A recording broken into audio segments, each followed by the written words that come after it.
Bonjour, rebonjour. Rebonjour à ceux qui étaient là, bonjour à ceux qui viennent d'arriver. Alors ça fait 2 jours maintenant, 48 heures pile, qu'on parle de bonheur à Pau. Alors je voulais vous dire que c'était un bonheur pour nous, j'espère aussi que ça a été un petit bonheur pour vous aussi. Et avec votre permission, j'ajouterai, et je vais vous dire un petit bonheur personnel supplémentaire de moi. La famille de mon père est béarnaise depuis 10 générations. Un petit village sur la route d'école qui s'appelle Gurmançon, entre Laurent et l'école. Voilà. Les tombes de ma famille sont là-bas. Et du côté de mon père, du côté de ma mère, je suis Sévenol. Et toujours des collines, quoi. Et donc on venait chaque été à Pau, beaucoup de pluie et du bonheur. Les deux. C'était un bonheur mouillé. Et voilà, donc ça m'a fait très plaisir. Donc je suis venu ici pendant 15 ans, et chaque été 1 mois. Et donc c'était un plaisir personnel pour moi que de revoir Pau et de l'illustrer maintenant par les visages que j'ai vus depuis 48 heures. Et puis, il y a une deuxième raison, c'est que François Bayrou est un ami, votre maire, depuis longtemps. Et ça m'a fait vraiment plaisir personnel de participer modestement à... C'était plus qu'une idée chez lui, c'était un rêve. À Pau, cette ville qui est si belle, il faut vraiment un événement culturel, il faut vraiment quelque chose dont les Paloises et les Palois soient fiers. Pau mérite ça. Et en tant que mi-palois du côté de mes parents, et par amitié pour Bayrou, j'ai participé à cette aventure et vous ne pouvez pas savoir le bonheur personnel que c'était pour moi. Je voulais vous le dire à un moment ou l'autre de la manifestation, c'est maintenant. Voilà.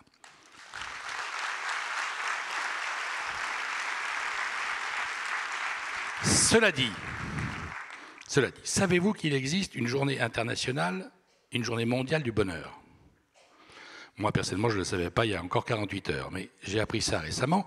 Je me suis dit, tiens, ce qui se passe à Pau est connu au niveau mondial, c'est quand même m'étonner en 24 heures. Et puis non, c'est une décision des Nations Unies. Vous allez voir, c'est sérieux. C'est une décision des Nations Unies acquise à l'unanimité en 2012. C'est le 20 mars de chaque année, la veille du printemps, dans les 130 pays qui ont tous signé. Mais qu'est-ce que ça veut dire que l'ONU ait accepté ça ? Ça veut dire que les Nations Unies, en Assemblée Générale, sans le veto russe ni chinois, personne n'a mis son veto, délèguent aux États la responsabilité d'assurer le bonheur de leurs citoyens. C'est une obligation pour les gouvernements. Les Nations Unies ont décidé tous ensemble que c'était une obligation pour les gouvernements. Et cette obligation oblige les États à assurer le bien-être social, l'unité nationale, le social, le combat contre les injustices, économique, la création des richesses, et environnementale. Donc ce que je veux dire par là, c'est que le bonheur n'est pas une affaire personnelle. C'est une affaire tellement sérieuse que les 130 pays des Nations Unies en ont fait une résolution adoptée à l'unanimité à New York aux Nations Unies en 2012. Voilà. Je voulais simplement dire ça. Et nous allons accueillir 2 personnes formidables. Et on va parler de la France et du bonheur. Pourquoi il y a un divorce en ce moment, un divorce apparent en tout cas, entre la France et le bonheur? Est-ce que c'est congénital aux Français, comme le laissait entendre un peu Lenoir? Lenoir, par parenthèse, il y a encore 150 personnes qui attendent, 150 personnes qui sont en conversation avec Lenoir et qui attendent d'avoir sur leur livre une signature de Lenoir, pour vous dire que les idées, ça dure longtemps. C'est pas simplement ici que ça se passe. Après. Voilà. Donc, Lenoir disait, on est grincheux. Peut-être que les Français n'ont pas toujours été grincheux, qu'il y avait des raisons pour ça. Donc on va voir ça. C'est Jean-François Kahn, la statue de la liberté, à nous. Hein, c'est quelqu'un qui se fait remarquer depuis très longtemps par cette liberté totale qui est la sienne et le travail qu'il fait. Et puis Pascal Perrineau, qui est ancien patron du CEVIPOF, c'est-à-dire les études sur l'opinion française, qui en sait plus sur nous que nous-mêmes. Parce que ça fait 40 ans qu'il regarde tout ce que pensent les Français sur tous les sujets. Et donc c'est très très utile d'avoir un regard extérieur comme le sien, et travailleur, pour nous dire voilà, ce qu'a son avis, ce qu'il a vu des rapports des Français, de la France et du bonheur. Voilà, je vais les chercher.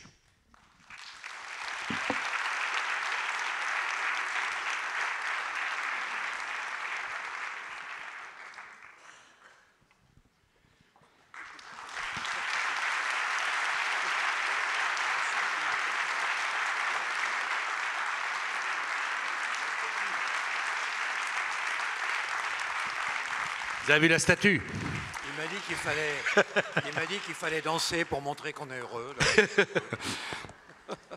Mais non, on peut être heureux sans danser. Ben, je vous ai qualifié de statue, donc vous ne dansez pas. Hein? Bon, merci d'être là, tous les deux.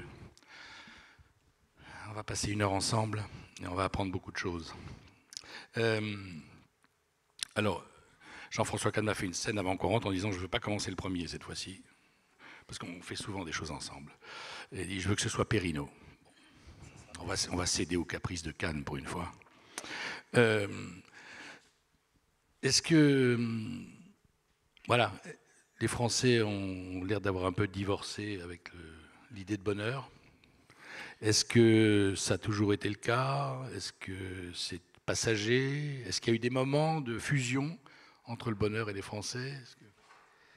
Les moments de fusion sont toujours des moments éphémères, que ce soit sur la scène privée comme sur la scène publique. Ça n'est pas fait pour durer. Mais comme toujours, les choses sont plus compliquées que les stéréotypes, les images trop hâtivement véhiculées. Le bonheur, il existe dans la société française. Il suffit depuis 2 jours de se promener ici. On voit que le bonheur... les Palois, les gens qui viennent ici, le mettent en pratique. Et d'autre part, quand on regarde les enquêtes, on tombe très vite sur quelque chose de paradoxal, ou d'apparemment paradoxal d'ailleurs. Quand vous interrogez les Français aujourd'hui sur leur sentiment de bonheur, est-ce qu'ils sont plutôt ou assez heureux, dans une immense majorité, vous répondez oui. Hein, plus de 80%, ben bien sûr. Hein. Ils disent, voilà, nous sommes heureux. Et quand vous comparez ça à des moyennes européennes, on est plutôt même au-dessus de la moyenne. Donc, il y a, on y reviendra, parce que comme toujours, c'est compliqué. Il y a un bonheur privé qui est évident en France, qui est évident. Cependant, ce bonheur privé va avec, non pas un malheur collectif, mais une certaine forme de désespérance collective. C'est-à-dire que dès que l'on quitte la scène du privé, de soi-même, des enfants, des amis, des premiers cercles de proximité, la situation commence à se dégrader. La défiance apparaît, le malaise apparaît, la souffrance éventuellement peut apparaître. En effet, par exemple, quand on demande aux Français, est-ce que vous avez confiance dans les gens que vous rencontrez pour la première fois? Ah là, on est très en dessous des moyennes européennes. Très en dessous des moyennes européennes. Est-ce que vous avez confiance dans toute une série de corps intermédiaires, partis, syndicats, associations? Alors là, c'est très en dessous aussi. Est-ce que vous avez confiance dans les entreprises, les banques? Ah, très en dessous. Est-ce que vous avez confiance, enfin, dans le monde politique? Alors là, on est très en dessous. Et nous sommes peut-être... Voilà, là, on creuse. Hein, on creuse et on creuse avec beaucoup de constance. Donc, c'est ça le paradoxe. C'est une société dans laquelle il y a de la confiance en bas, du bonheur en bas, mais beaucoup de défiance vis-à-vis de la société, du système, des gens d'en haut, quels qu'ils soient. Et le grand défi, bien sûr, pour les hommes, les femmes, d'action, que ce soit dans le secteur public, dans le secteur économique ou ailleurs, c'est de renouer le lien. Et la tâche n'est pas facile. C'est l'abbé Sieyès qui, au moment de la Révolution française, disait, lorsque voilà, ces hommes inventent le régime politique dans lequel on vit, la démocratie représentative, il dit, voilà, ça ne peut fonctionner, la démocratie représentative, que s'il y a un double mouvement. Et il disait, si le pouvoir vient d'en haut, la confiance vient d'en bas. Le problème aujourd'hui, c'est qu'il y a un pouvoir qui vient d'en haut, mais la confiance qui est en bas ne remonte plus. Et le grand défi, c'est de réarticuler ce mouvement d'en haut avec ce mouvement d'en bas. Et comme on n'y parvient pas, de multiples colères, frustrations s'installent. Alors, ce n'est pas un phénomène si nouveau que cela, parce que dès le XIXe siècle, quand on regarde cet extraordinaire observateur de la société française qui était Alexis de Tocqueville, et quand Tocqueville comparait déjà la France et les États-Unis, il disait il y a bien un problème franco-français. C'est comme il y a un déficit extraordinaire de corps intermédiaires en France.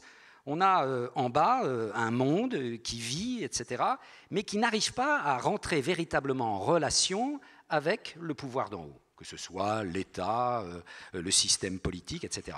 Et nous n'en sommes pas sortis, et même le malaise s'accentue, parce que des défis nouveaux, par rapport bien sûr à ceux du 19e, se présentent à nos portes. Et en particulier, on y reviendra, le grand défi de la globalisation qui fait que les Français, beaucoup plus que beaucoup d'autres pays européens, ne se sentent pas à l'aise dans le monde tel qu'il va, dans le cours du monde tel qu'il va. Ils ne s'y sentent pas pour différentes raisons, on y reviendra.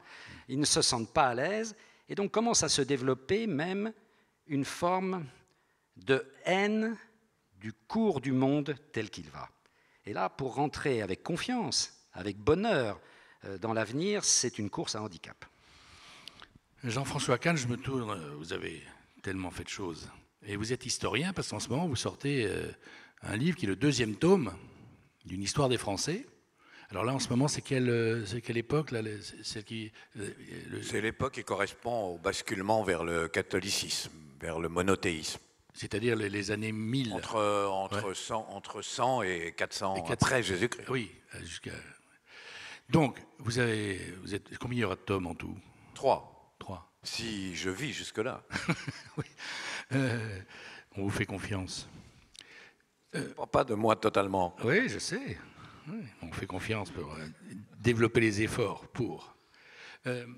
Alors, justement, vous avez écrit sur Victor Hugo, vous avez écrit sur des tas de choses voilà, de l'histoire de France. Est-ce qu'il y a eu des moments d'amour fou entre la France et le bonheur? Est-ce qu'il y a eu, comme ça, des moments de fusion où la France a connu un vrai bonheur collectif?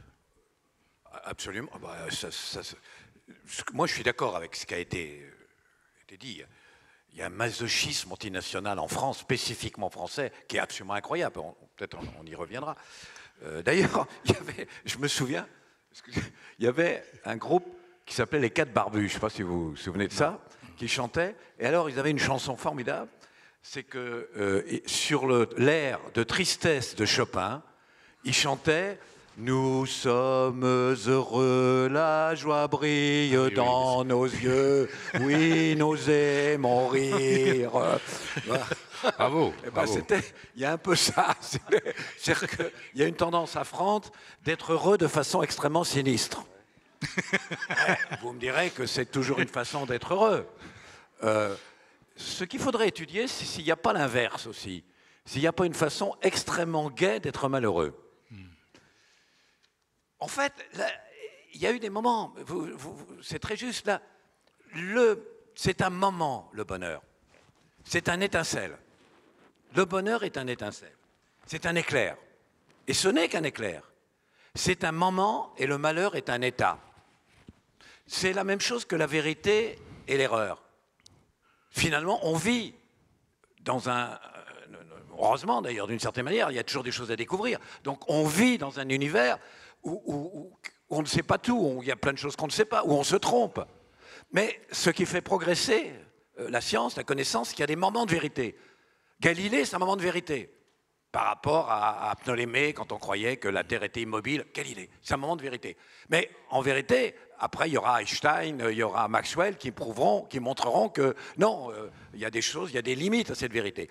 Mais ce qui fait avancer les choses, c'est le moment de vérité dans un état d'erreur. Et bien, quelque part, le bonheur, c'est la même chose.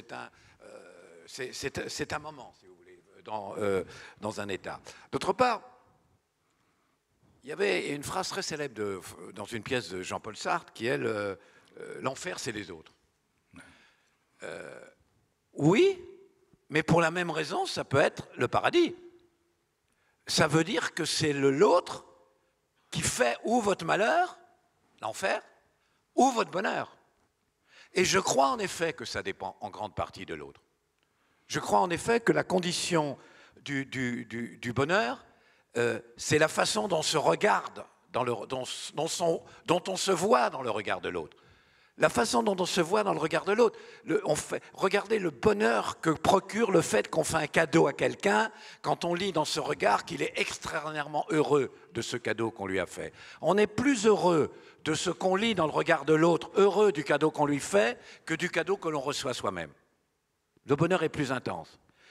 Avant de venir ici, il se trouve que je participais à une croisière qui s'appelait la croisière des idées. C'était un peu pour moi, c'est une continuité d'une certaine Vous êtes manière. bien tombé. Vous êtes La bien croisière assis. des idées, on faisait des conférences, des débats. C'est un très grand bateau. Donc il y avait du personnel. Genre 3-4 000 personnes. Oui, enfin, il y avait 1200, des Philippins, des Birmans, des Vietnamiens. Enfin, bon. Et je pensais quand même ce que doit être le sort de ce personnel sur un bateau. Ils ne doivent pas être énormément payés, doivent vivre dans des conditions très difficiles. Il y a une espèce de pression, je pensais ça. Et d'ailleurs, on le voyait sur leur tête. Non pas qu'ils étaient cynistes, mais on voyait bien sur leur tête que c'était pas, ils ne vivaient pas dans un bonheur ineffable. Et puis, il se trouve que dans cette croisière, ils utilisent le personnel à un moment, et ils leur demandent d'égayer un dîner des gens qui font là. Alors, où ils chantent, ils dansent un peu, ils lancent des serpentins. Et là, un phénomène incroyable. Le fait que tout à coup, c'était eux qui étaient vus. Ce n'est pas les gens sur la croisière qu'ils devaient voir, qui étaient la lumière, et eux, ils étaient l'ombre. Tout à coup, c'est les autres qui étaient l'ombre, ils étaient la lumière. Pour pas grand-chose, mais ils étaient la lumière. Et c'est incroyable à quel point leur visage changeait. À quel point leur visage rayonnait. C'était un petit bonheur, comme chantait Leclerc. Oui. Mais quelque part, oui, tout à coup, c'était eux qui étaient l'objet de l'attention et qui étaient vus. Et ce retournement me frappait beaucoup. Alors inversement, l'inversement, c'est que le malheur, c'est ça aussi. Je ne sais pas si...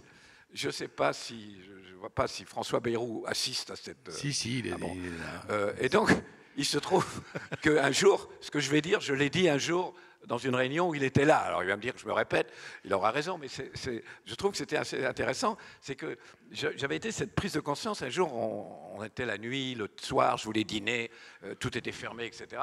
On était dans une pompe à essence, où tout est automatique, etc. Et puis il y avait une espèce de mur qui clignotait, des lumières, etc. Je m'approche, et en effet, là, on avait de quoi manger. Il y avait un distributeur de pizza, Ouais. un distributeur de pâtes, un distributeur de saucisses, un distributeur de frites, et le summum, c'est qu'à un moment, il y avait un distributeur de blanquettes à l'ancienne. Et pour moi, c'était... Et vous voyez, c'est la conséquence de ce que je viens de dire, c'était le symbole même du malheur absolu. Pourquoi ? Parce que l'autre disparaît. L'altérité est effacée, est abolie. C'est-à-dire que le pizzeria qui chante en faisant sa pizza, la dame là, qui mitonne sa blanquette, le type qui fait ses spaghettis, c'est fini. Il n'y a plus que des machines, des trucs, outre que c'est dégueulasse, entre parenthèses. Mais, et c'est ça le malheur. Mais quand je vois dans la rue les gens qui ont des oreillettes et qui écoutent de la musique, je ne les vois jamais heureux sur le visage. Alors que dans un concert, quand c'est beau, les gens sont heureux sur le visage. Donc quand ils écoutent collectivement des musiques, quelque chose montre du bonheur. Quand ils écoutent tout seuls dans la rue, déconnectés du reste, une musique, quelque part, je ne sens pas cette même... et c'est la même chose pour les blogs. Vous regardez des tweets, même si vous êtes d'accord avec les tweets, ça ne vous donne pas heureux, alors que les mêmes, dans une réunion publique où ils sont d'accord avec ce qui se dit, ils crient Nicolas, non, ou ils crient Joseph, ou ils crient... Alain. Ouais, ou Alain. Ils ont une façon de manifester qu'ils sont heureux. Vous ne criez pas ni Alain ni Nicolas devant un tweet. C'est dommage d'ailleurs, parce que ce serait bon. Et donc, en effet, je crois qu'il n'y a pas de... Je ne crois pas qu'il y ait un type de bonheur qui renvoie de soi vers soi. Il me semble qu'il y a toujours un rapport... que le bonheur est factice quand il renvoie. Bien sûr, vous me direz, est-ce que je suis heureux quand je mange du caviar ? Mais c'est très factice. Vous êtes heureux sur le moment où vous le mangez, et après, ça ne peut pas dire que vous portez longtemps ce bonheur, ou si vous buvez du Château Margaux. Ça a toujours un rapport avec c'est-à-dire, pour conclure cette partie, mais j'aimerais bien qu'on puisse continuer après. C'est au fond, et c'est la réponse à votre question, au fond, c'est que, et c'est pour ça qu'il y a eu des grands moments de bonheur, la fête de la Fédération de 90, c'est un grand bonheur, c'est le faire ensemble.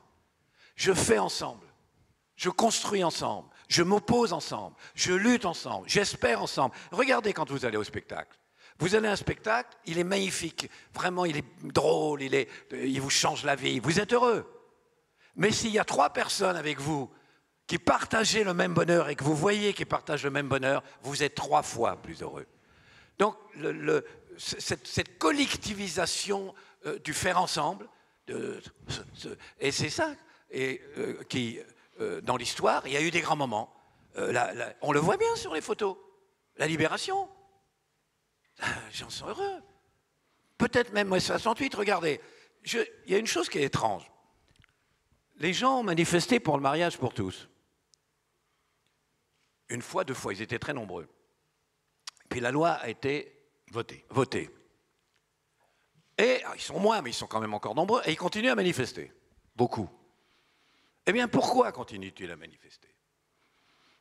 Parce que c'est des gens qui manifestaient jamais, qui ont découvert tout à coup la manifestation. D'habitude, c'est la gauche. Ils ont découvert la manifestation. Et ils ont été heureux, parce qu'ils criaient ensemble, ils marchaient ensemble, ils scandaient ensemble, ils marchaient ensemble. Et ils ont été tellement heureux qu'ils continuent. Il n'y a plus aucune raison, mais ça ne fait rien, ils sont heureux, donc ils continuent. Et pourquoi vous croyez que le Parti communiste, à un moment où il y avait toutes les raisons, on savait ce qu'il pensait, pourquoi le Parti communiste était si puissant? Il rendait heureux ses membres. On allait ensemble à la fête de l'humanité, voir un concert au TNP, etc. Les réunions, les groupes, etc. Oui. Et il rendait heureux. C'était la force du Parti communiste, ou les processions religieuses d'ailleurs, c'est pas, je l'ai dit pas. Voilà. Donc, franchement, il me semble que, alors, ça débouche sur ce qu'on va dire maintenant, est-ce qu'il y a encore quelque chose qui permet de faire ensemble, d'espérer ensemble, d'agir ensemble? Alors, Pascal Perrineau, c'est très juste ce qu'il a dit. Il m'en a parlé avant qu'on vienne ici, je lui ai dit... Oui, parce que c'est truqué. Il m'a dit, c'est incroyable cette manifestation pour tous. Et je lui ai dit, tu vas voir que les gens vont apprécier parce qu'il y a beaucoup de justesse dans ce qu'il a dit. Alors, Pascal Perrineau, c'est l'isolement, en fait, ce que dit Kahn. C'est ce qui produit ce dont vous parliez tout à l'heure. Peut-être au degré que vous avez dessiné tout à l'heure. C'est peut-être que, comme depuis longtemps, il y a peu de choses qui rassemblent les gens, toutes opinions confondues, j'allais dire, et vers un projet dont tout le monde accepte l'horizon. Je partage l'analyse qui vient d'être faite, en effet, sur la recherche confuse pour l'instant d'autres formes d'appartenance de groupe. Les gens ne se satisfont pas d'être dans une société de purs individus. Voilà. Parce qu'au bout d'un moment, d'ailleurs, il ne faut pas s'insurger contre ça. L'individualisation, elle a commencé même avant le moment révolutionnaire, et elle ne cesse de se poursuivre. C'est un mouvement de très longue durée dans lequel toutes les sociétés s'inscrivent. Et c'est un moment d'émancipation. Voilà. Et c'est un moment d'émancipation. À saluer. Il ne faut pas simplement voir la part d'ombre de l'individualisme. Il faut en voir la part de lumière, la part d'émancipation. Mais bien sûr, au bout d'un moment, comme le disent plusieurs spécialistes qui se sont intéressés aux effets pervers de cette société des individus. Je pense à un bouquin qui est sorti il y a quelques années, qui était très intéressant, d'Ehrenberg, qui s'appelle « La fatigue d'être soi ». En effet, quand, depuis la tendre enfance maintenant, jusqu'à l'aurore de la mort, on vous dit « pars de toi-même », au bout d'un moment, on a envie de dire « mais vous m'emmerdez ». De partir de toi-même, écoute-toi, mon enfant, etc. Bon. C'est épuisant et il y a une fatigue d'être soi. Et Alain Ehrenberg dit d'ailleurs, c'est pas pour rien qu'en France, nous sommes le recordman du monde de prise de psychotropes, parce que voilà, on est vraiment fatigué d'être nous-mêmes. Et cette fatigue d'être soi, elle se ressent d'autant plus que nous n'avons pas beaucoup de collectifs d'appartenance. Alors ça veut dire que nous n'en avons pas du tout. Je pensais tout à l'heure, je signalais la famille, les groupes d'amis, c'est des choses qui sont très fortes en France, ces micro-appartenances. Oui, c'est structurant. Bien sûr, c'est très structurant, ça existe, c'est légitime, les gens s'y sentent bien. Il y a là des niches collectives qui résistent dans la société française, j'allais dire, et heureusement.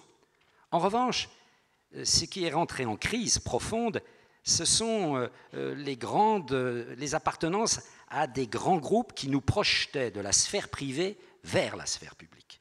C'est là où le bas blesse aujourd'hui. Alors en effet, Jean-François Kahn parlait du Parti communiste dans l'univers de la gauche. On pourrait parler dans l'univers de la droite de l'Église catholique et de toute une série d'organisations périphériques qui gravitaient en son sein.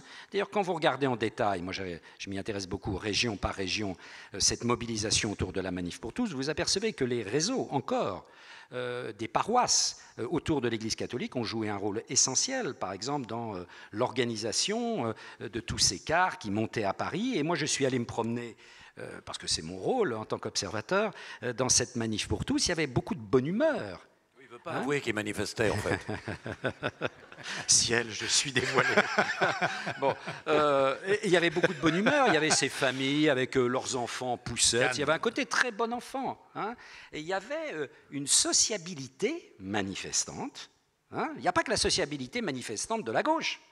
Hein. La grande spécialiste des manifs, Tartakovsky, vient de sortir un livre sur les manifs de droite. Les manifs de droite, ça ne date pas de la manif pour tous, hein. Il y a une très vieille histoire des manifestations de droite. Simplement, quand on est à droite, on bat moins souvent le pavé parisien ou d'autres pavés qu'à gauche. Mais la manif de droite, ça a une histoire aussi. Hein. Et qu'est-ce qui se passe? C'est le souci de réinventer de grands collectifs d'appartenance. Et le problème, c'est qu'aujourd'hui, devant la difficulté de réinventer ce qui, à gauche, pourrait succéder au Parti communiste et à toute cette contre-société communiste qui existait, à droite, à toute cette contre-société catholique qui existait, comme on n'y arrive pas, il y a, j'allais dire, deux stratégies mises en place par les individus. Et comme ce n'est pas de moi, je vais citer mes auteurs. Vous avez un économiste américain qui était un vieux monsieur délicieux, qui s'appelait Henry Ehrman, qui faisait partie de tous ces intellectuels juifs d'Europe centrale et orientale qui, au moment du nazisme, avaient quitté l'Europe centrale et s'étaient réfugiés aux États-Unis. Et Henry Ehrman avait écrit un livre tout à fait passionnant qui s'appelle « Exit, Voice and Loyalty ». Alors, ça veut dire sortie, prise de parole et loyauté. Et Ehrman disait, lorsqu'il y a des crises de loyauté, des crises d'appartenance, dans les entreprises, la politique, les syndicats, etc., il y a deux stratégies dans la société telle qu'elle est aujourd'hui. Il y a la stratégie d'exit ou la stratégie de voice. C'est-à-dire, ou bien vous sortez du système. Regardez ce qui se passe en matière politique aujourd'hui, avec la montée, l'envol des taux d'abstention. C'est-à-dire des gens qui disent, bon, il y en a marre. Moi, je ne crois plus à l'engagement collectif, je m'en vais. Ça m'intéresse plus. Ils ne me reprendront pas, etc. Et regardez, à toutes les élections, voilà, ça ne cesse de monter de manière régulière. Regardez le taux d'engagement dans les anciennes organisations. Regardez le taux d'adhésion aux partis en France. Mais attendez, les journaux donnent l'impression qu'il n'y a que ça d'essentiel, mais les partis sont des nains en France. Ce sont des nains. L'UMP, qu'est-ce que c'est? Le Parti socialiste, qu'est-ce que c'est? Les Verts qui pratiquent un peu la vérité des effectifs, qui mentent un peu moins que les autres, c'est un gros club. Hein, c'est quelques milliers de gus, quoi. Bon, voilà. Donc, ça ne représente rien. Les syndicats, 7% de la population active salariée est syndiquée. Hein. Donc, vous voyez, le problème de la représentativité, bon, voilà. Donc, là, on est au cœur voilà, de ces crises des loyautés. Donc on en sort. Et puis, il y a une autre attitude, c'est la voice.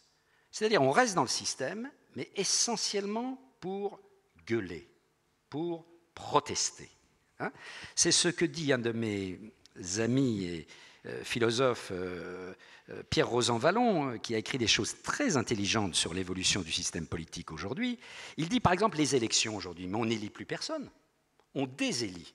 L'élection est devenue une désélection. Regardez 2012. On comprend beaucoup mieux ce qui se passe pour le président actuel si on fonctionne avec ce concept de désélection. On n'a pas élu François Hollande, on a déséli Nicolas Sarkozy. Voilà. Hein. Donc, et on voit bien, qu'est-ce que c'est que cette désélection? Hein, c'est la stratégie de Voice. Hein, c'est la protestation. On reste dans le système et on est là uniquement pour protester. Alors bien sûr, il y a un artiste hors pair en la matière. En matière de rester dans le système, quelque part, et être le vecteur des protestations. Marine Le Pen. Ah, c'est le Front National. Mais vous voyez que ça marche bien en France, mais ça marche bien aussi ailleurs. Hein. N'ayons pas, c'est en effet, cette espèce de « ah, il n'y a que nous, mea culpa ». Non, pas du tout. Hein. Au Danemark, par exemple, un parti équivalent a fait encore beaucoup mieux que le Front National. En Suisse, ils font aussi bien que le Front National. En Grande-Bretagne. Voilà. En Grande-Bretagne. Grande-Bretagne aussi. En Grande-Bretagne, mais je dirais, bon, on ne va pas entrer parce que ce n'est pas le sujet, mais l'UKIP, c'est un peu autre chose. Il y a toujours eu dans le mouvement conservateur un mouvement extrêmement réticent par rapport à cette affaire européenne. Ça n'est au fond que la frange toujours très eurosceptique des conservateurs qui s'exprime dans l'UKIP. C'est tout de même pas cette espèce de protestation tous azimuts. Quand on connaît M. Nigel Farage, vous voyez, il a un côté bien mis. C'est assez peu un leader protestataire. Voilà. Oui, Kahn. Que vous voulez quoi? Non, je dis, est-ce que vous êtes d'accord avec ce qu'il a dit? Voilà, c'est tout. Ah, moi, je suis toujours d'accord. Oui.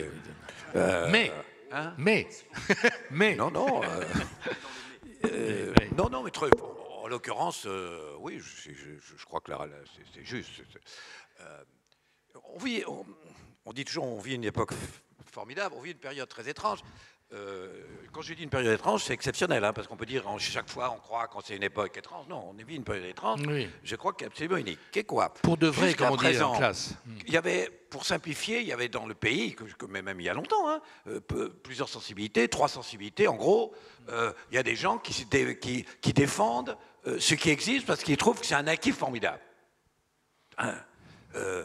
En 1900, de 1880 à 1914, les radicaux, ils étaient majoritaires, c'est eux qui gagnent les élections. Le républicain radical, il défendait ce qui existait, c'est un acquis formidable. On a acquis ça. Quand les monarchistes, etc., on a acquis ça, la République, la laïcité, etc. Ils défendaient. Et ils manifestaient pour défendre ce qui existait.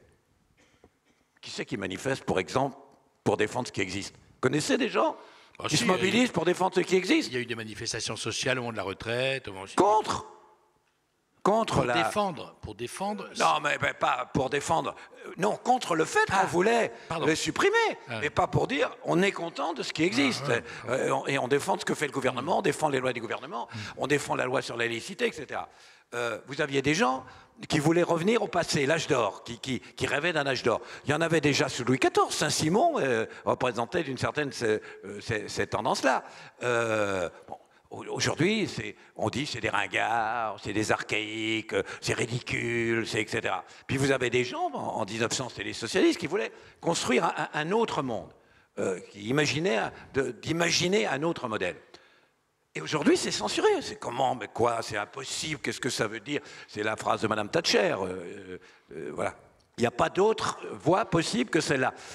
Vous remarquerez que pour la première fois dans l'histoire, les partisans du modèle et de la logique actuelle, dominante, c'est-à-dire en gros la logique néolibérale, disons. Les partisans ne disent pas que c'est bien. Ils vous disent, mais oui, c'est obligatoire, ils disent. Il y a plus en plus d'insécurité, il y a plus en plus d'inégalités, il y a plus en plus d'injustice, il y a plus... Ah oui, c'est vrai, personne ne l'a... Mais il y a rien d'autre n'est possible. L'argument aujourd'hui n'est plus c'est bien. Avant, ils disaient c'est bien, un royaliste disait c'est bien, un socialiste disait c'est bien, un radical disait c'est bien, un chrétien disait c'est bien. Ils disent plus c'est bien. Ils disaient non, c'est pas bien, mais rien d'autre n'est possible. Est-ce que vous imaginez ce que ça signifie? Et en particulier, ça veut dire imaginer un autre modèle, imaginer un autre monde, c'est de l'utopie. Le mot est devenu quasiment obscène, l'utopie. Vous dites utopie, aussitôt, les coudes se ferment. Vous êtes enfermé qu'est-ce que ça veut dire, utopie? En prison.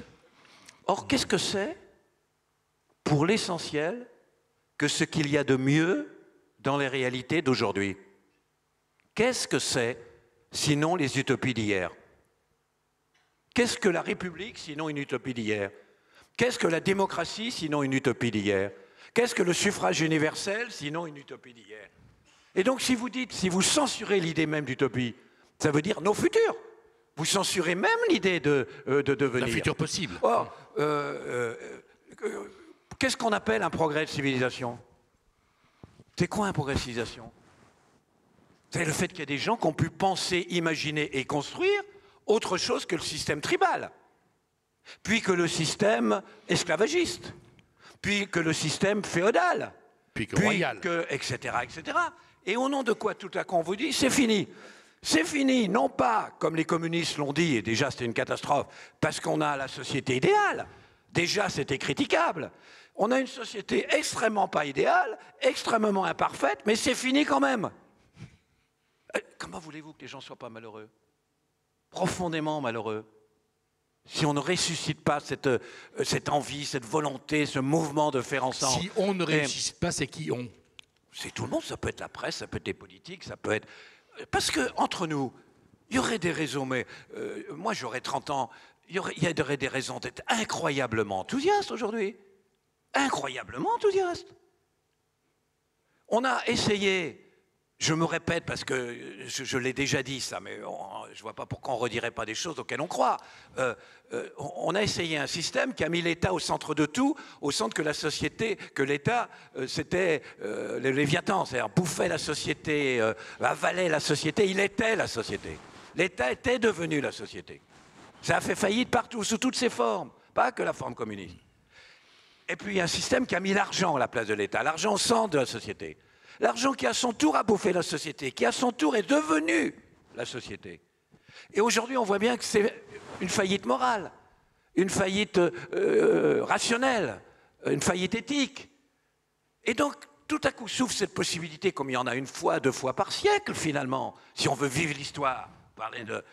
qu'on a la nécessité, pas simplement la possibilité, mais la nécessité de construire un autre système, un autre modèle où on ne mettrait plus l'État au centre de tout, l'argent au centre de tout, mais au service, mais qu'on mettrait l'humain dans toutes ses dimensions dans la...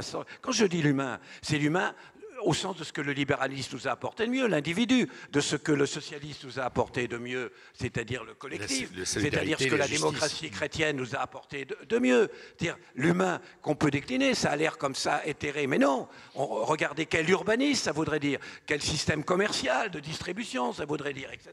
On peut décliner ça dans tous les domaines. C'est-à-dire que c'est plus au service duquel on met l'argent qui n'est plus au centre, on met l'État qui n'est plus au centre, on met l'argent. Très bien. Or, toute l'histoire universelle, histoire de la société. Ce n'est pas une histoire de rupture, il n'y a pas de rupture. Ça, c'est une blague. Nous, on descend de la souris, c'est parce que notre squelette est le même que la souris, que sur la permanence de ce squelette, on peut passer de la souris à l'homme. Dans l'absolu, si on avait 2 yeux par derrière, ça serait pratique, ça nous permettrait de voir les ennemis qui nous accablent par derrière. Hein? Mais c'est pas... notre structure ne le permet pas. Donc il n'y a jamais eu 2 yeux par derrière. Et il n'y a pas eu de queue qui nous permette d'ailleurs de nettoyer nos lunettes. C'est très bien. C'est impossible. Ça doit s'inscrire dans la structure dont on a hérité. C'est important. Ça veut dire qu'on ne peut pas rompre de ça. Mais qu'en revanche, à l'intérieur de la recomposition de cette structure, c'est ce qui fait qu'on est passé, en effet, d'animaux extrêmement primitifs à l'homme, etc. Compris l'humain. C'est parce qu'il s'est redressé, que son cerveau a grossi, etc. Or, toutes les évolutions, c'était ça. Qu'est-ce que c'est? Copernic, il dissout pas l'univers. Il dit simplement, c'est Gorée au centre, c'est pas la Terre, c'est le Soleil. Il change la centralité, il recompose le système en fonction de cette centralité. En 89, on ne dissout pas la gouvernance. On dit simplement, au centre, il n'y a plus... Au centre, il n'y a plus un roi héréditaire et un parlement élu. Ensuite, au centre de la propriété. Les bolcheviks ont essayé d'abolir la propriété. Ça n'a pas marché. Les révolutionnaires, eux, ont dit, au centre de la propriété, là où il y a 70 000 aristocrates, on met 2 millions de petits bourgeois ou de paysans libres. Ça a marché. Et c'est la révolution libérale. Quand, au centre du système économique, on pense de la rente foncière à la plus-value du capital, c'est la révolution industrielle. Quand, au centre de la chrétienté, on passe du Vatican à l'Assemblée des pasteurs, c'est la révolution protestante. Quand on passe du mâle tout seul dans la société au couple, c'est le début de la révolution féministe, etc. Or, c'est le rythme. Et justement, nous sommes dans ce moment-là où... il y a la nécessité absolue de repenser, de recomposer autour d'une autre centralité. Ça devrait nous rendre enthousiastes, ça devrait mobiliser. On sent sur ça. Je finis par dire, attention, pourquoi j'ai dit que ce n'est pas simplement une possibilité, mais que c'est une nécessité? Si on le fait pas. Parce qu'au début, je disais que travailler ensemble, vivre ensemble, respecter ensemble, accéder ensemble, ça crée du bonheur. Mais le fascisme aussi crée du bonheur en faisant faire des choses ensemble. Le fanatisme aussi peut, à un moment, avant la désillusion, créer du bonheur parce qu'on fait des choses ensemble. Vous me parliez des livres que j'ai faits sur le début du christianisme, il y avait des choses folles, y compris des gens qui allaient au martyr et que ça les rendait heureux. Du moins, ils disaient que ça les rendait... Or, si on n'est pas capable, aujourd'hui, de penser, de fonder, d'inventer, d'imaginer, de construire ensemble, un système qui centralise l'humain, comme je vous l'ai dit, alors ne vous faites pas d'illusions. On ne reviendra pas, personne ne défendra de revenir à la centralité de l'État. Personne n'acceptera la centralité de l'argent. Donc il y a des gens qui vous diront, mais on n'a qu'à centraliser le sol, la terre, le sang, l'ethnie, la race, la religion, moi, le sexe. Et c'est cela qu'on entendra. Et un court moment, peut-être, ils arriveront à rendre heureux en disant ça. Un court moment avant la désillusion. Donc aujourd'hui, et c'est vraiment la réponse à ce problème du bonheur, il y a une nécessité absolue à mobiliser. C'est la tragédie du hollandisme. C'est qu'il n'y a pas de projet, il n'y a rien qui permet de se mobiliser, il n'y a pas d'objectif. Et c'est pour ça aussi que ça rend malheureux. Et donc la nécessité absolue sur un projet, un aller vers, pas une société clé en main, un aller vers quelque chose, de remobiliser là-dessus. Non seulement c'est une nécessité, mais faites pas illusion, c'est eux ou nous, c'est leur révolution ou la nôtre.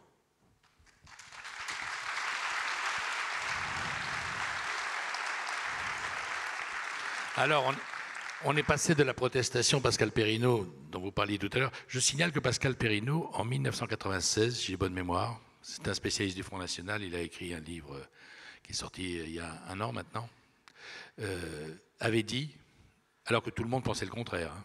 Kahn ensuite le dit aussi, on avait une divergence avec Kahn, c'est que Kahn disait le Front National, ça va être le premier parti aux européennes, j'y croyais pas beaucoup, je dis, il a eu raison. Mais Perrineau, il a eu raison depuis 1996. Il a dit, mesdames et messieurs, ne pensons pas que c'est une affaire passagère, c'est une affaire qui va s'inscrire dans la durée et dont on verra que ça peut évoluer de manière extrêmement inattendue.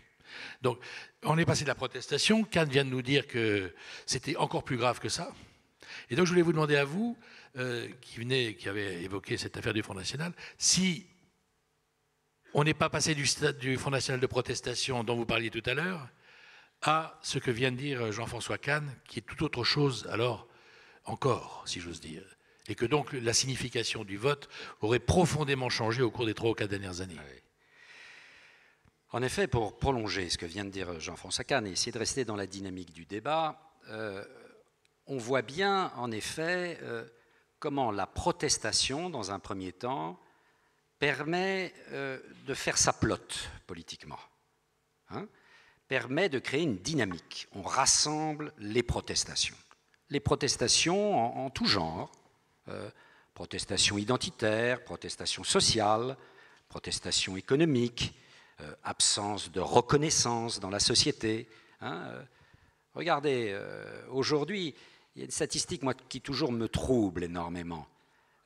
Chez les jeunes, aujourd'hui, le Front National fait très bon score. Mais quand vous regardez, c'est chez les jeunes à très faible niveau de diplôme ou ayant des diplômes de l'enseignement professionnel. Là, le Front National atteint presque un jeune Français sur 2. Dans 40%, on dit, voilà, c'est ça. Tout à fait. Et on le voit bien, c'est une jeunesse qui, beaucoup plus que d'autres, a un problème de reconnaissance. Mais réel, hein. C'est pas... Voilà, c'est pas... Oui, c'est pas une... Qui parle, par exemple, des jeunes apprentis aujourd'hui ? Quelle est la place sur les médias de ces jeunes ?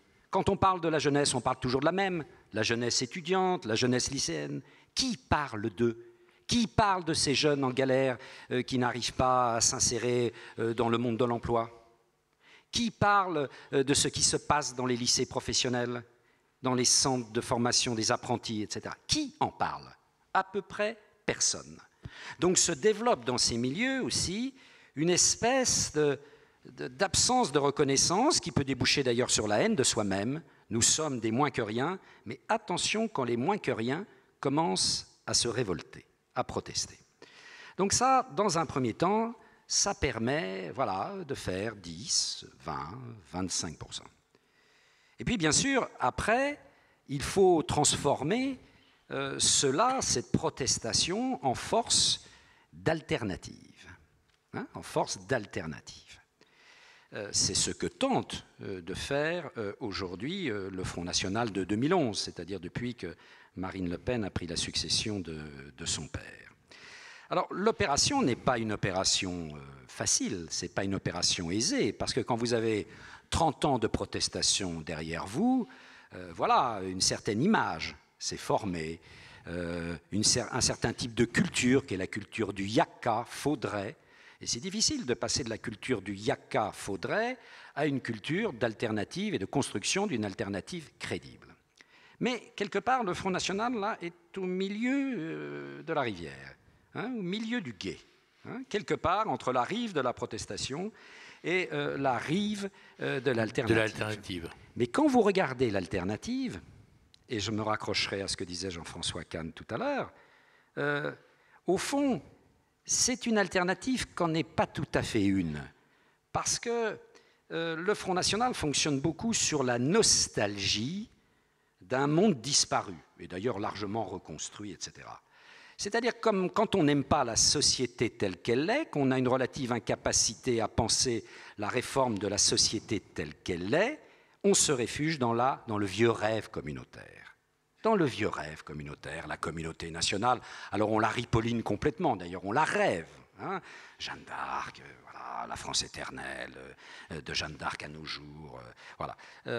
Mais est-ce un rêve d'avenir? Non, c'est un rêve du passé. C'est véritablement le mythe de l'éternel retour, d'une France comme ça, conservée dans la naphtaline, qui n'a jamais d'ailleurs vraiment existé, et que l'on ressort pour la transformer en avenir désirable.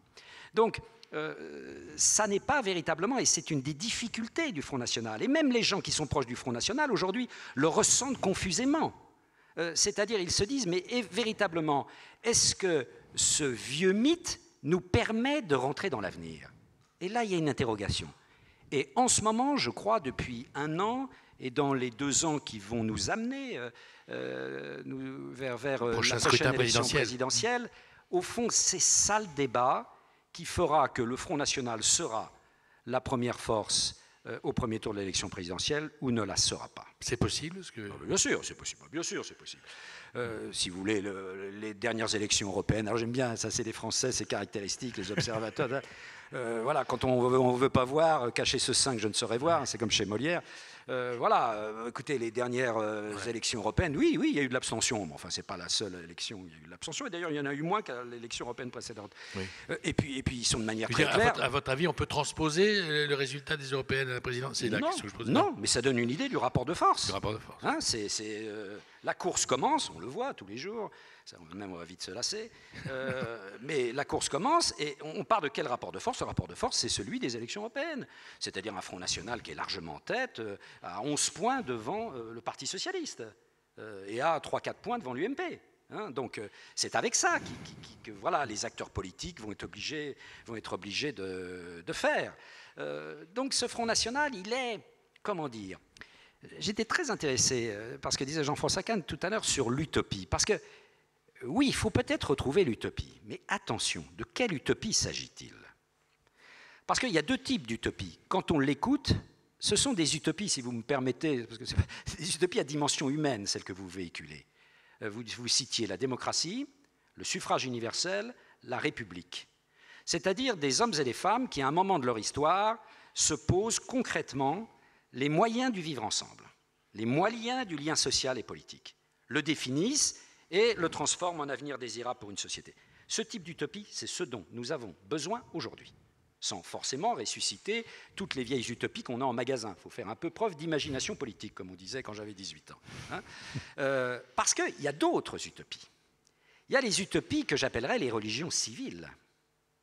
C'est celles qui ont remplacé au XIXe et au début du XXe l'esprit religieux, c'est-à-dire le communisme, le socialisme, le fascisme. Le moins qu'on puisse dire, c'est que le bilan de ces utopies est tout en demi-teinte.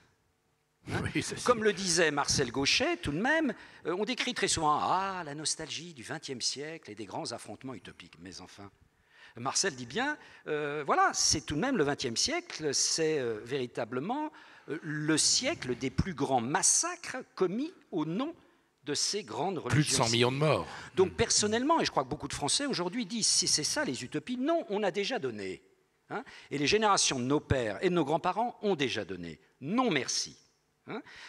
Mais en revanche, je crois que les gens sont tout à fait disponibles aujourd'hui pour réinventer ces utopies qui, il y a un siècle, 2 siècles, les Français se sont efforcés de construire et qui avaient non, en effet, suffrage universel, démocratie, République. à condition de réinventer la démocratie, de réinventer la République. Parce que si c'est pour ressortir des prêts-à-penser, ce qui est très souvent tout de même, le réflexe qu'ont beaucoup de politiques avec cette République qu'on met à toutes les sauces, ou la démocratie qu'on met à toutes les sauces, il faut faire preuve de réinvention. Si vous voulez, on ne va pas servir au XXIe siècle des solutions qui étaient des solutions valables dans la société française de la fin du XVIIIe et du début du XIXe. Enfin, il y a quelque chose qui n'est pas raisonnable.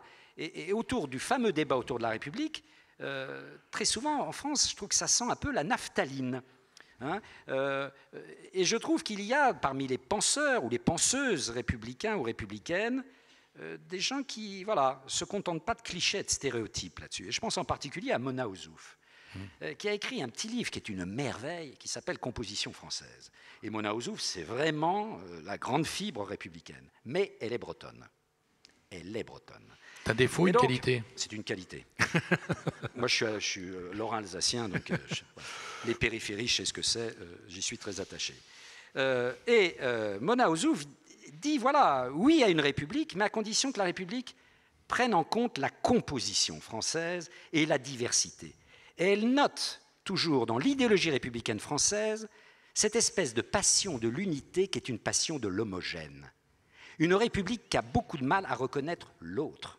J'en parlais tout à l'heure en vous écoutant. Hein, à reconnaître l'altérité pour ce qu'elle est, c'est-à-dire une altérité et non pas une menace sur l'identité nationale. Hein, y a là, si vous voulez, un effort de recréation de l'idée républicaine à faire. Et parfois, je trouve qu'en France, on se contente là-dessus uniquement de stéréotypes. Voilà. Et que la pensée stéréotypée, c'est désespérant. Je suis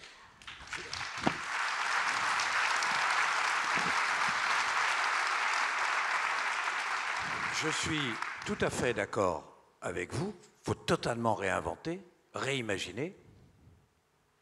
Et c'est pour ça que je suis stupéfait quand je vois que le discours quasiment unique aujourd'hui dans la presse, dans les médias, dans la politique, c'est dire ce qu'il faudrait, c'est une politique social-démocrate. Ah, c'est formidable comme réinvention. Alors disons, il faut vraiment s'être fatigué. Il faut vraiment agiter le cerveau. Qu'est-ce qu'on peut faire de neuf? Qu'est-ce qu'on peut faire de nouveau pour aller dans le sens que vous dites? Qu'est-ce qu'il faut faire pour réimaginer la social-démocratie? Ça date de 1920, de 1820, de 1830. Non mais, alors, ça échoue partout. Ça a été formidable. Formidable, ça a apporté énormément. Mais ça échoue partout. Absolument partout. C'est épuisé. Et une fois que c'est épuisé, qu'on constate que ça échoue partout, que c'est épuisé, il faut aller vers la social-démocratie. D'abord, moi, quand j'avais 30 ans, c'était en mai 68, je ne comprenais rien à ceux qui nous expliquaient qu'il fallait faire la révolution. Et je comprends d'ailleurs toujours rien. D'abord, c'était mieux qu'en face, comme on dit dans le café qui se trouve face à la prison de la Santé. Vous savez, ici, on n'est plus qu'en face. C'était mieux qu'en face. Et puis, tous les jours, toutes les semaines, tous les mois, tous les années, il y avait une augmentation du pouvoir d'achat, il y avait du progrès social. Les glorieuses. Il y avait quasiment 2%, 3% de chômeurs, on n'était pas en déficit. Pourquoi faire la révolution? Oui, il faut améliorer ici un peu la façade, etc. Pourquoi faire la révolution? Et il y avait tous ces gens qui maintenant sont à la tête de la publicité, à la tête des journaux, à la tête des entreprises, etc. Je ne vous dis pas ce qu'ils sont devenus dans le genre révolution, qui nous disaient il faut faire la révolution. Maintenant, il n'y en a plus un seul qui veut faire la révolution. C'est eux qui nous disent qu'il faut être social-démocrate. C'est eux qui nous disent oui, il faut un petit réformisme prudent, etc. Eh bien, il faut quand même avoir le courage de le dire. Ce n'est pas vrai. Dans la situation dans laquelle on est aujourd'hui, qui est une situation régressive, ce n'est pas vrai. Il faut faire la révolution. Alors ça dépend ce qu'on entend par révolution. Si on entend par révolution les barricades, les machins, la Kalachnikov, mais c'est au sens où je l'entendais, dire recomposition d'une autre centralité. C'était absurde de le dire quand il le disait, mais maintenant qu'ils ne le disent plus, c'est nécessaire de le penser et de le faire. Parce que ce n'est pas vrai. Et on le voit bien aujourd'hui, tous les jours comme hier.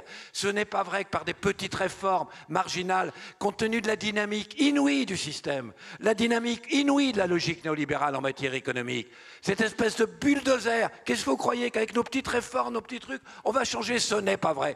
Toutes les réformes qu'on a faites depuis quelques années, ça a été écrasé par la logique qui est beaucoup plus forte, beaucoup néolibérale. Et absolument mondialisé. Donc, en effet, vous avez raison. Il faut arrêter ces histoires de modèles, ceci. Il faut imaginer, totalement repenser. D'autre part, pas repenser, là je vous rejoins aussi, une société, je vous l'ai dit, close, idéale. Je dis un aller vers, un mouvement vers. Parce que finalement, le communisme ou le fascisme, ils ont interdit l'utopie. Dans un régime communiste, on n'avait plus le droit de penser à une autre société que la leur. Dans une société fasciste, on n'avait plus le droit de penser à une autre société que la leur. C'est des systèmes qui ont interdit l'utopie, au contraire, même s'ils sont nés d'une utopie qu'ils ont trahie. Pour ce qui est du Front National, et ça rejoint ce propos, ce qu'on n'a pas bien compris maintenant, on commence à le comprendre, c'est que Marine Le Pen, d'abord, c'est pas son père. Quand on a dit tel père, ton fils, c'était une paresse intellectuelle incroyable. C'est pas son père. Et elle a compris quelque chose, cyniquement, qu'il y a deux rejets qui traversent la société. Deux rejets très forts. Un, c'est le rejet, on en évoquait quelque part avec le mariage pour tous, le rejet des excès de l'idéologie 68arde en matière sociétale et en matière de mœurs. C'est un rejet très fort qui traverse la société. L'autre rejet, c'est le rejet des dégâts économiques et sociaux de la logique néolibérale en matière économique et sociale. Alors, il y a un Mélenchon qui essaye de surfer sur un rejet. Il y a hier un Jean-François Copé qui essayait de surfer, ou la droite forte, sur un autre rejet. Elle a dit, je prends les deux. Je surfe sur les deux. Renouant avec ce qu'étaient, vous le savez bien, les mouvements des années 20. Les mouvements de ce type des années 20, elle surfe sur les deux. Et ça, on n'a pas compris. C'est-à-dire que pour 60% de son discours, elle est à la droite de Philippe de Villiers, mais pour 40% de ce discours, c'est tout juste si elle n'est pas à la gauche de Georges Marchais. Et elle prend les deux, elle fait les deux. Et il suffit de voir les électeurs, où elle les trouve. Qui vote, Front National, vote pour le Front National? Je suis aussi d'accord pour dire que le repli sur la nation, le repli sur une nation communautaire, totalement communautaire, d'enfermement, tout à fait, mais pas que sur la nation communautaire.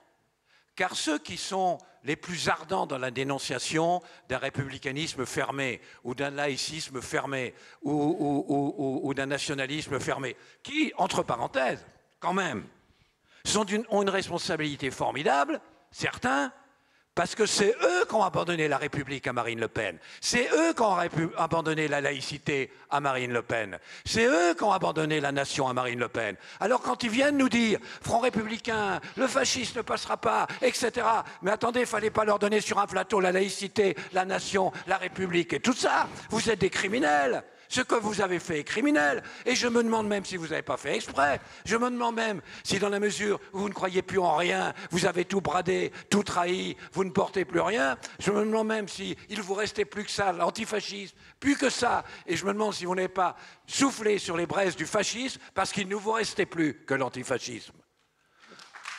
Eh bien, il n'y a pas que le repli sur la nation, évidemment, une nation repliée il y a le repli sur la communauté, il faut le dire, et pas simplement la communauté, le corporatisme, mes intérêts, mon âme ou mon cul, c'est pareil. La repli sur mon âme, c'est la même chose que ma repli sur mon cul. Je veux dire, le communautarisme sexuel, on le voit, c'est que le communautarisme... Or, on assiste aujourd'hui à des dérives incroyables.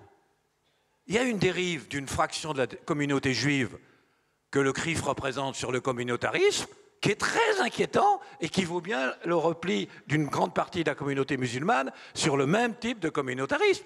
Il y a un repli d'une partie de la communauté gay sur un communautarisme extrêmement étroit et terroriste qu'il faut avoir le courage de dénoncer comme n'importe quel communautarisme. Et Dieu sait que je suis pour le progrès dans ce domaine. Donc voilà ce que je voulais remarquer.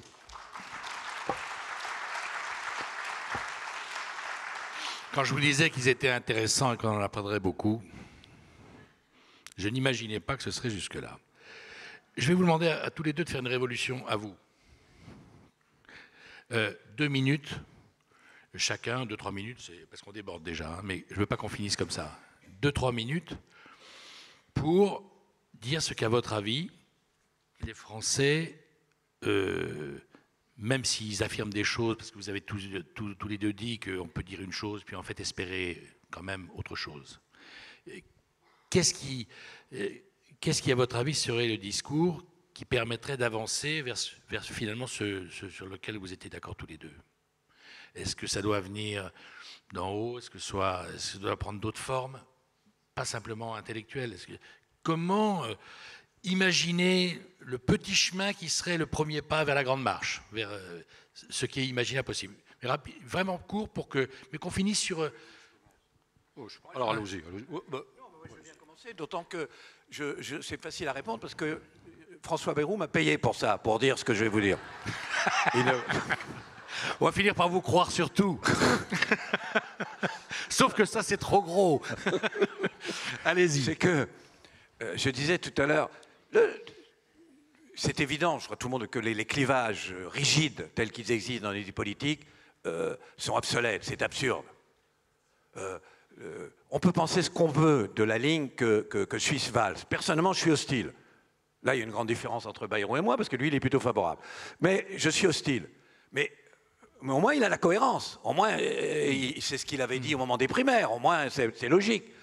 Simplement, dans n'importe quel pays qui nous alentoure, n'importe quel autre pays, cette ligne-là s'appuierait sur une coalition qui la porte et qui correspond à ce qu'elle est. Et donc on ferait une coalition entre la droite du Parti socialiste, le centre et la fraction raisonnable de la droite.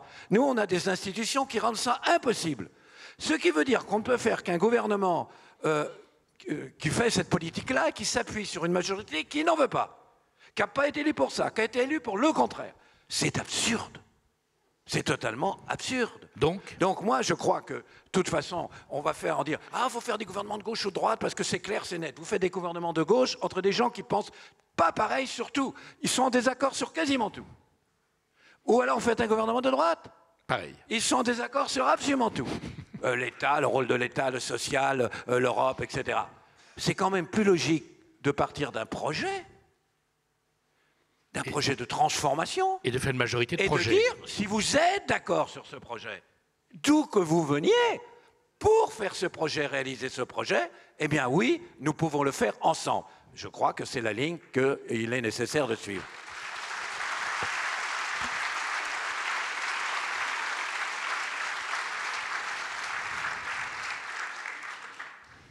Si vous voulez, pour imaginer l'avenir politique et social, il faut partir du mouvement d'en bas. Nous appelons tous les deux à une forme de révolution, mais c'est un extrémiste par rapport à moi, de révolution, d'audace, d'imagination. Cette imagination, cette audace, cette révolution, elle ne peut pas venir du monde d'en haut. Hein? Elle vient forcément du monde d'en bas. Ce monde d'en bas, il est organisé. Il suffit d'aller de région en région. Moi, comme tout Parisien, je suis un faux Parisien. Hein. Mes racines sont des racines en région, dans l'Ouest et dans l'Extrême-Est. Je vois tous les jours, quand je vais dans ma famille, je vais voir mes copains de classe. Mais attendez, il y a une imagination phénoménale qui est à l'œuvre dans la société française. Il faut arrêter de dire que rien ne se passe. Enfin, il suffit d'être attentif un petit peu à ce qui se passe autour de nous, sur le terrain économique, sur le terrain social, sur le terrain culturel, sur le terrain intellectuel, parfois un peu moins, ce qui est préoccupant. Mais parce que je connais peut-être un peu mieux la chapelle, donc je suis plus exigeant avec ma chapelle qu'avec les autres. Bon. Mais il y a le mouvement d'en bas. Le mouvement d'en bas, c'est un mouvement qui part d'une société, on l'a décrivé tout à l'heure, qui est une société d'individus aujourd'hui. d'individus exigeants, labiles. Ce ne sont plus les petits soldats qu'ont pu être nos pères ou nos grands-pères, où on était communiste ou gaulliste ou démocrate chrétien toute sa vie. Moi, je viens d'une famille démocrate chrétienne de l'Est. Voilà, on m'amenait tous les dimanches à la maison de Robert Schuman, etc. Je faisais le pèlerinage, bien discipliné, puis après, je l'étais un peu moins. Il y en a même qui étaient esclavagistes au IVe siècle et qui le sont toujours. Voilà. Mais bon, il faut partir de ce mouvement d'en bas. Mais dans une société, ou dans toute société, mais particulièrement dans la société française, il faut que ce mouvement d'en bas, à un moment, s'articule sur un mouvement d'en haut. C'est-à-dire qu'il y ait du côté du système politique des hommes et des femmes qui mettent en musique ces sons, ces attentes, cette musique qui vient de la société d'en bas, et la mettent en musique dans un projet. Dans un projet à l'horizon, allez, on est maintenant dans le quinquennat, à l'horizon de 2 quinquennats, à l'horizon des 10 ans à venir, et définissent une forme de contrat social. Je pense, il a essayé de devenir président, mais je pense... On a dit un 2 peu, minutes, oui, petite révolution, n'oubliez pas. 30 secondes.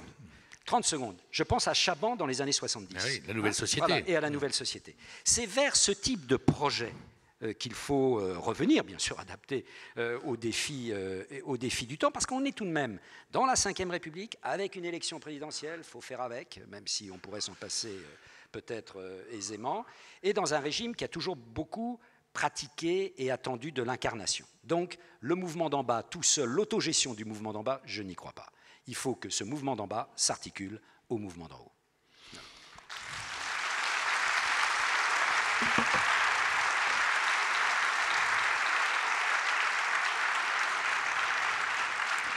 Merci beaucoup.